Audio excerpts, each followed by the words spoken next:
Everyone's heard about their work. We've all seen the videos, those bright, clean hits. This exact system was the one that helped us wipe out the enemy during the counteroffensive, both in the Kharkiv region and in Kherson. It's the Himars, the already legendary Himars. Right now, they're working here in Donetsk region, smashing enemy rear positions.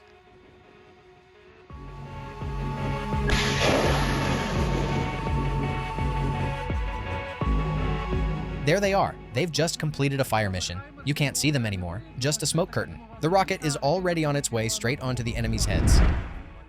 Our film crew got lucky. We managed to talk with a Himars crew and go out with them on a combat mission. In essence, this is a historic trip because, as we know, Ukrainian journalists haven't been out in the field with this weapon before.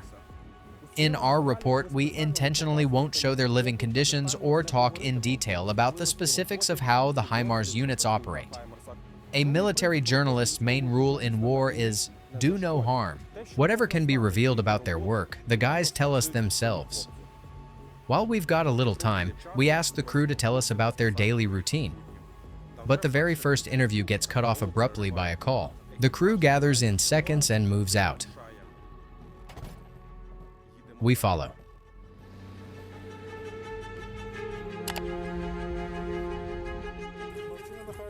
I'd say they took our training very seriously.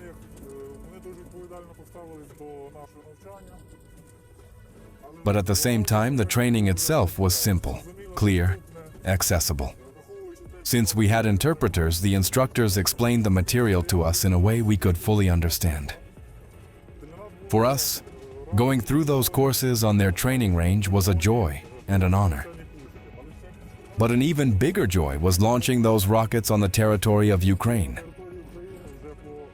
directly against the armed forces of the Russian Federation.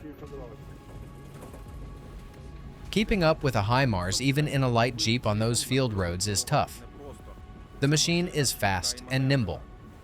That's its obvious edge over tracked MLRS platforms. Because of the speed of this launcher, the enemy's chances of catching us drop to a minimum.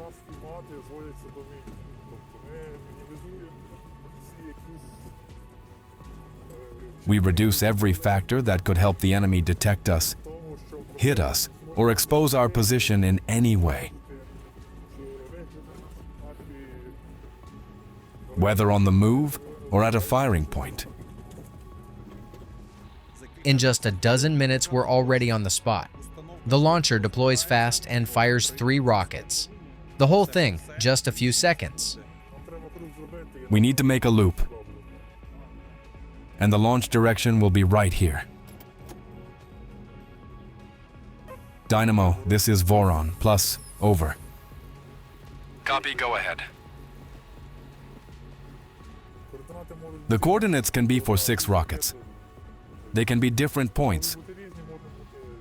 Or sometimes it's just one target. Support the channel with a like and subscribe.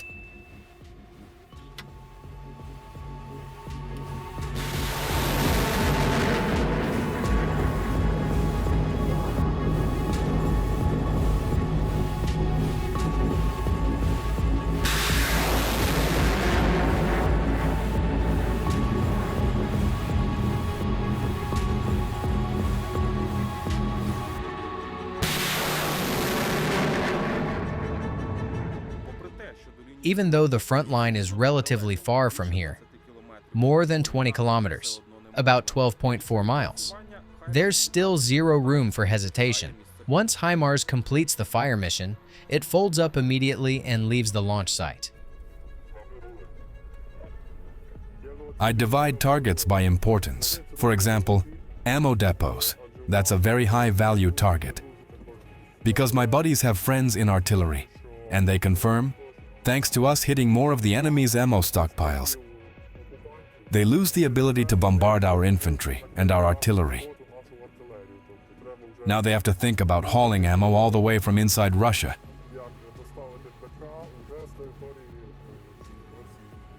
Not from the depots they'd already set up on our territory. The ones that were giving us hell. that were hammering our artillery and infantry. Dynamo, this is Voron, plus, over.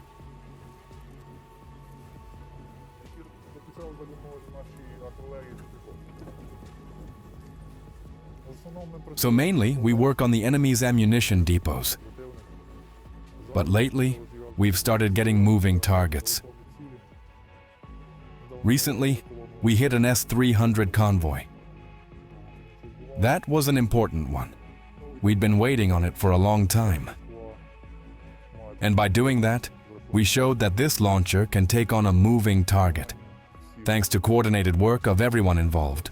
All crews, recon, commanders, chiefs, everyone acting together to achieve the mission. In this case, destroying that S-300 column carrying ammo.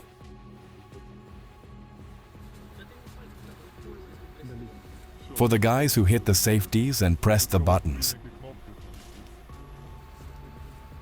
there's a kind of dedication ritual. It's a modern tradition now.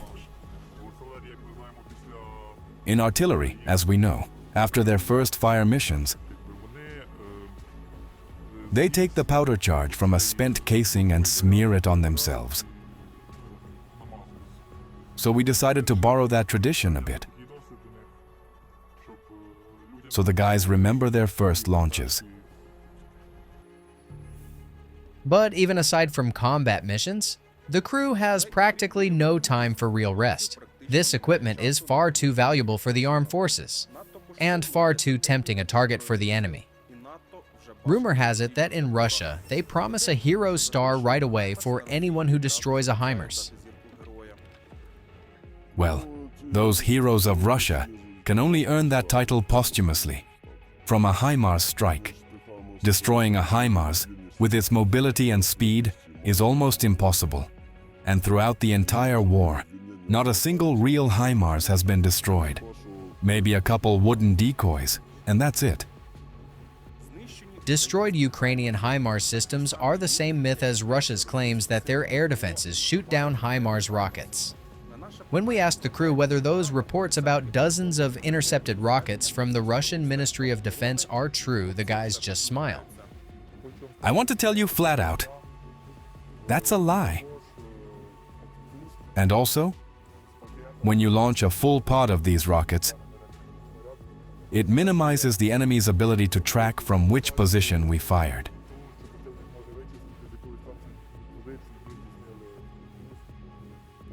In flight, the rocket is of course faster. It's smarter. It pulls in the navigation keys we preset beforehand. That's why you get accuracy down to about 5 meters, roughly 16 feet. It hits very precisely, very effectively. And Russian systems simply can't intercept it, because they're using outdated complexes. For them, this is a serious problem. As for our system and our rockets, we hope they'll give us longer range pods to work with eventually. But I'll say this, we're satisfied with what we have. The main thing is to have more. We're always ready to work as long as needed. For us, honestly, it's a pleasure. We love this job. The more, the better. Simple as that.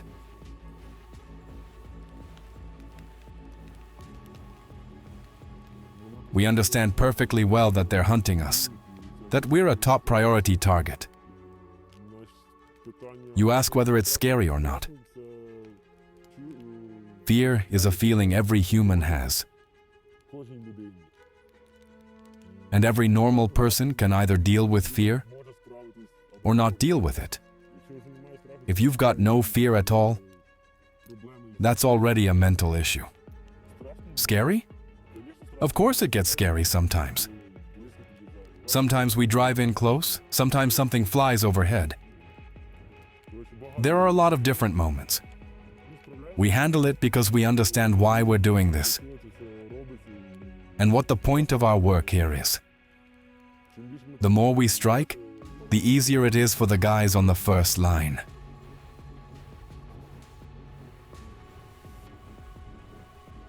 Our next trip with the unit happens at night, almost at dawn. The principle is the same. Move to the launch point, fire fast, and get out instantly.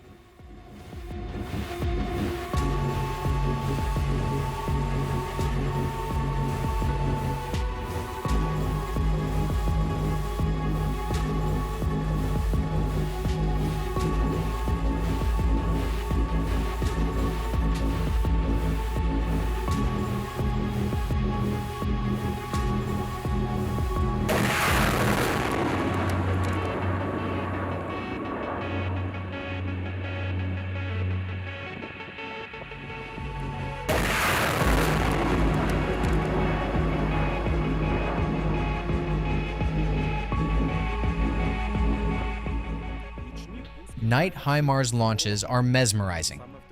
In moments like this, you start fully grasping the power and potential of this weapon. It's a sight that makes your blood run cold, genuinely terrifying. And you really wouldn't want to be in the place where those rockets are headed.